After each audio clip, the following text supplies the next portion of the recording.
وَهُوَ الَّذِي، اور وہ اللہ وہ ذات ہے، جَعَلَ لَكُمُ النُّجُومَ، اس نے تمہارے لیے نجوم بنائے. نجوم کس کی جمع ہے؟ نجم کی. نجم کس کو کہتے ہیں؟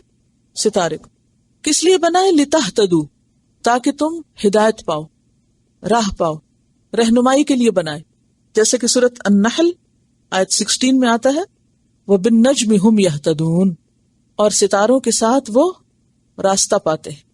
یعنی جس طرح چاند اور سورج کے ذریعے ہمیں مہینوں اور سالوں کی اور تاریخوں کی پہچان ہوتی ہے، اسی طرح ستاروں کے ذریعے انسان رات کے وقت راستہ دیکھتا ہے، ڈائریکشن بتانے کا ذریعہ بنتے ہیں.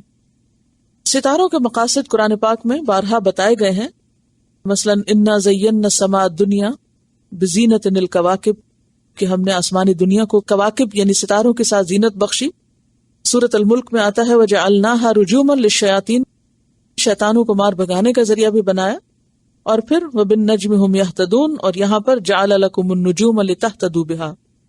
اور خاص طور پر کہاں؟ فی ظلمات البر والبحر، خشکی اور سمندر کے اندھیروں میں. یعنی صرف سمندر میں ہی راستہ نہیں پتہ چلتا، بلکہ خشکی پر بھی رات میں. اور یہ نہیں کہ صرف قدیم زمانے میں، آج کے دور میں بھی لوگ اس سے فائدہ اٹھاتے ہیں. یعنی ستاروں کے طلوع اور غروب اور ان کی جو سمتیں ہیں، ڈائریکشنز ہیں، ان سے اپنے راستے متعین کرتے ہیں. رات کے وقت اب سورج تو نہیں ہوتا کہ مشرق و مغرب کی سمت یا ڈائریکشن کا تعین کر سکیں. قد فصلنا الآیات، تحقیق ہم نے کھول کھول کے بیان کر دی آیات. آیات سے مراد دلائل ہیں، یہاں شرعی بھی اور کونی بھی. دلائل ہم نے بالکل توحید کے واضح کر دیے، الگ الگ بتا دیے. فصل کہتے ہیں نا الگ کرنا، فصل کس کو کہتے ہیں؟ الگ کرنے کو. ہم نے الگ الگ کر کے رکھ دی آیات لقوم یعلمون، اس قوم کے لیے جو علم رکھتی ہو. تو اس سے کیا پتہ چلتا ہے کہ جو علم نہ رکھتے ہوں ان کے لیے یہ آیات نہیں ہیں. بے علم یا جاہل لوگوں کے لیے کیا یہ آیات نہیں ہیں؟ قرآن صرف پڑھے لکھے لوگوں کے لیے، اہل علم کے لیے ہے. پھر یہ کیوں کہا گیا کہ ہم نے آیات کھول کھول کے یا الگ الگ بیان کی ہیں علم والے لوگوں کے لیے؟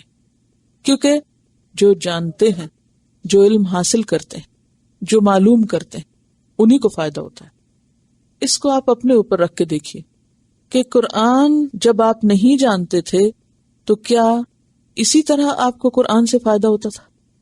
یعنی آج کل آپ قرآن پاک پڑھ رہے ہیں، تراویح میں سن رہے ہیں، اور اس سے پچھلے سال بھی آپ نے اللہ کے فضل سے تراویح پڑھی ہوگی، کوئی فرق نہیں. فرق تو آج ہی پتہ چل جائے گا جب آپ اگلے سپاروں پہ جائیں گے. تو جو نہیں پڑھے اور جو پڑھ لیے ہیں ان میں بھی فرق پتہ چلتا ہے، کیونکہ آیات تو معلوم ہے، بعضوں کا صرف ترجمہ تو جانتے ہوتے ہیں، لیکن فصلنا الآیات جو ہے، اور فصل کیا ہوتا ہے؟ الگ الگ پوائنٹ وائز بھی، اور دوسرا یہ ہے کہ ایک آیت دوسری آیت کو کھولتی.